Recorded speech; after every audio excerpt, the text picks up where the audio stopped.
telo madhi tao gi thuolo mar higni 2 mabiro. Yiero ni en ma dhi manyo jogo madhi kao kar jakom masani mar LSK Faith Odhiambo kod Lange. Wadhi achiel kachiel nyaka kaunti ma Kisumu kama tude gi jafwambo mar Millicent Adhiambo. Millicent, kinyalo winja nyiswa to nyaka sani chenro no dhi nade kaunti ma Kisumu? Erokamano ahinya Lydia, achiel kachiel kowane Kisumu Lokot kuma chenro mar yiero jotelo mag Law Society of Kenya dhi nyime bade ma Kisumu ka wang'eyo ni chenro ni odhi nyime kamaendi pacho kama ngima. An kaendi kod jotelo mag IBC kachiel kod moko kuom okinde mabende osechopo kaendi mar goyo ombulu ne jotelo mag idwa ni otelnegi. Adwa ni ginyiswa ni to nyaka sani chenro to chalo nade, to ne gichako chenro ni sadi to borumo sadi to kwa lemo mage ma yiero kawuono to gidwaro jatelo machalo nade. Abro chako kod jatend IBC ma bro nyisowa ni to ne gichako sadi to chenro no chalo nade are nyaka ne gichako okinyi nyaka sani. Machiegni bro chako gi nyingi nyisa position mari ben nyisa ni to chenro ma kawuono ni endi odhi nyime pacho kama ngima, to Kisumu kaendi no chako sadi to sedhi nade nyaka sani tangu tieko sadi. Okay, ago erokamano. An iluonga ni Morina Koth Ochieng, and Deputy Presiding Election Officer mar the LSK election matimore kawuono. Chenro ni nochakore saa 2 wang'e mane wayao polling station Mlimani kae ma Kisumu Lokot. Jogo ombulu osebiro kendo osechopo so far nyaka ne chakre saa 2 nyaka saa 4 only 10%, tiende ni dhano 32 mosechopo ka mondo go ombulu. Nitie kombe mopogore opogore milaro, gin kombe madhi 8, koro omiyo kinde thuolo mondo oyier ng'ano magidwaro. Pod wan gi geno ni gibiro biro. Jogo ombulu mantie kawuono e Kisumu Lokot kae en dhano 324. Erokamano. E kombe iyango ni ilaro go kombe 8 go, ji nochung' adi malaro kombe go e kom ka kom. Inyalo mana leronwa mondo wang'e ni to jochung' ne gin adi to yiero dhi nade?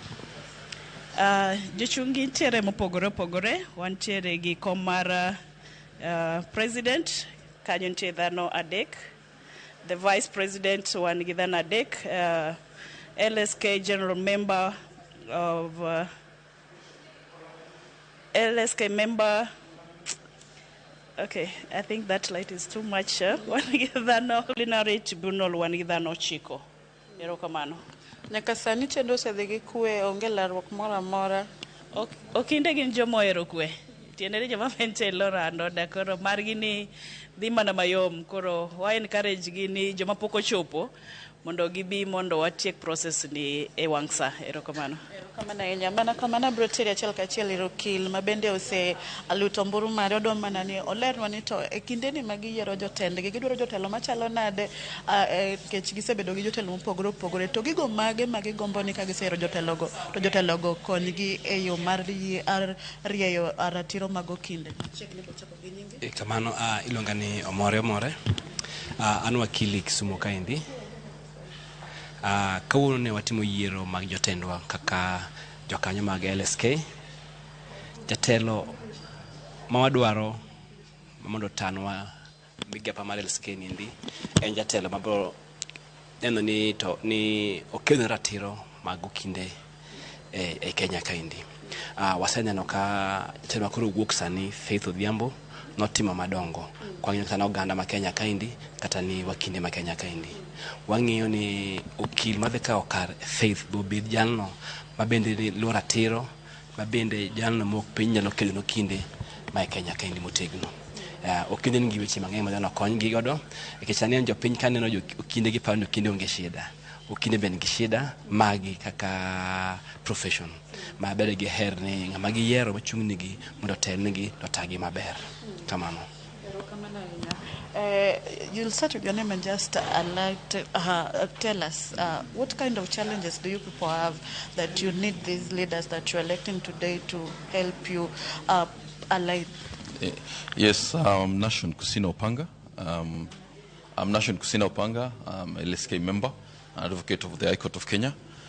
Today we've come here to elect our officials, and the outgoing council has done its best, but we do expect that the incoming council to do much better. You might remember that this council will also be the term of this council going through the next general election.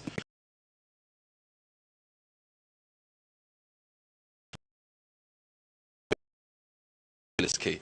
So we're here to expect that they represent the views of advocates and practitioners. Also from where I come from, I'm an in-house counsel. We also expect them to do quite a lot in terms of our representation as in-house counsel. Otherwise, I want to thank the society and the IBC for conducting a very good election. Thank you. What are some of the challenges that the members of Law Society of Kenya are facing so far that you need these leaders that you are electing to date, at least when they get to those seats, they can help you sort out? The members of LSK vary from different categories, especially from different practitioners. We have those who are active practitioners.